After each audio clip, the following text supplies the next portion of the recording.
এবং যে আমলগুলোর কারণে হায়াত কমে যায়, মানে যে পাপগুলোর কারণে, এগুলোর ব্যাপারে আপনার কাছে জানতে চাচ্ছি। দেখেন, স্পেসিফিক এই হায়াত বাড়া বলতে হায়াতের বারাকাকে বোঝানো হয়। এমন না যে কাজগুলো করলে আপনি 500 বছর বাঁচবেন, না। নবীজি সাল্লাল্লাহু আলাইহি সাল্লাম বলেছেন, আমার উম্মত অবিল ওয়ালিদাইনি ইহসানা। এরপরে কোরআনুল কারিমে আছে, ফাকুল তুস্তাগফিরু রাব্বাকুম, বেশি বেশি ইস্তেগফার করো। ইস্তেগফার বেশি বেশি করলে ইউরসিলিস সামা আলাইকুম মিদরারা, তাই না? লা ফাতাহনা আলাইহিম বারাকাতিম মিনাস সামা, আসমান থেকে বারাকার দরওয়াজা আপনার জন্য উন্মুক্ত করে দেবে এবং আল্লাহ তাআলা আপনার রিজকে প্রশস্ততা দেবে ইনশাআল্লাহ। যে মানুষগুলো ফজরের নামাজের পরে ঘুমায়, এদের হায়াতের মধ্যে বারাকা থাকে না। এজন্য ফজরের নামাজের পরে ঘুমানো চেষ্টা করবেন না। ঘুমাবেন রাত্রে। রাতটাকে আল্লাহ তাআলা দিয়েছেন বিশ্রামের জন্য, ঘুমানোর জন্য। দিনকে দিয়েছেন কাজের জন্য। আপনার হায়াতটা কমায় দেয় কিন্তু চতুর্মুখী গুনাহ। এক শ্রেণীর মানুষ গুনাহ করেন আবার তওবা করেন, এটা আল্লাহ পছন্দ করেন যে ফিরে এসেছেন।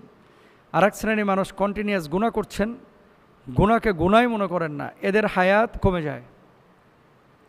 জেনা ব্যভিচারের কারণে কিন্তু হায়াত কমে এবং হায়াতের প্রশস্ততা নষ্ট হয়। জেনা ব্যভিচার, যেগুলো জেনা করে, এগুলো চেহারার মধ্যে আল্লাহ তাআলা ছাপ বসায় দেয়। দেখেন,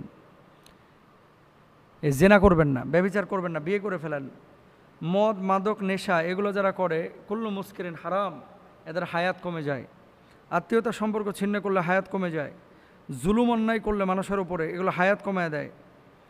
নামাজ ত্যাগ করলে, ওয়ামুর আহলাকা বিসসালাত ওয়াসতাবির আলাইহা, নামাজ, শত কদম আপনার দিকে এগিয়ে আসেন। মানে আপনি আল্লাহর দিকে যদি ঝুঁকেন, আল্লাহ রাব্বুল আলামিন, আপনি যদি হেঁটে যান, আল্লাহ দৌড়ায় আসেন, সুবহানাল্লাহ। আপনি যদি আপনার হামাগুড়ি দিয়ে যান, আল্লাহ সুবহানাহু ওয়া তাআলা, আরেকবার, আল্লাহ সুবহানাহু ওয়া তাআলার দিকে যদি আপনি এক কদম বাড়েন, আল্লাহ সুবহানাহু ওয়া তাআলা শত কদম আপনার দিকে বাড়েন। আপনি যদি আল্লাহর দিকে হেঁটে যান, আল্লাহ তাআলা আপনার দিকে দৌড়ে আসেন, সুবহানাল্লাহ। মানে কুদরতি দৌড়ানোর কথা বলা হয়েছে।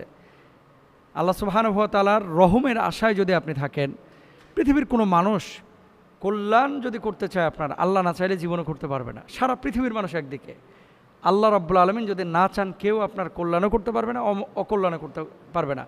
এই জন্য কল্যাণকামিতা এটা আল্লাহর পক্ষ থেকে আসে, কল্যাণ আল্লাহর পক্ষ থেকে আসে, রহম আল্লাহর পক্ষ থেকে আসে। আল্লাহর দিকে ঝুঁকেন ইনশাআল্লাহ।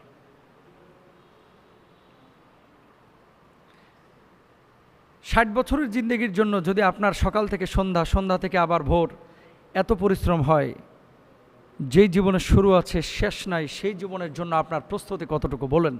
আপনি নামাজ পড়ছেন না, আপনি রোজা করছেন না, আপনি হালাল জীবনযাপন করছেন না, কিভাবে আপনি নাজাত আশা করেন? প্লিজ আখিরাতকে প্রাধান্য দেন, দুনিয়াকে প্রাধান্য কম দেন। অনেকে বলে হুজুর আমি একা, অনেকে বলে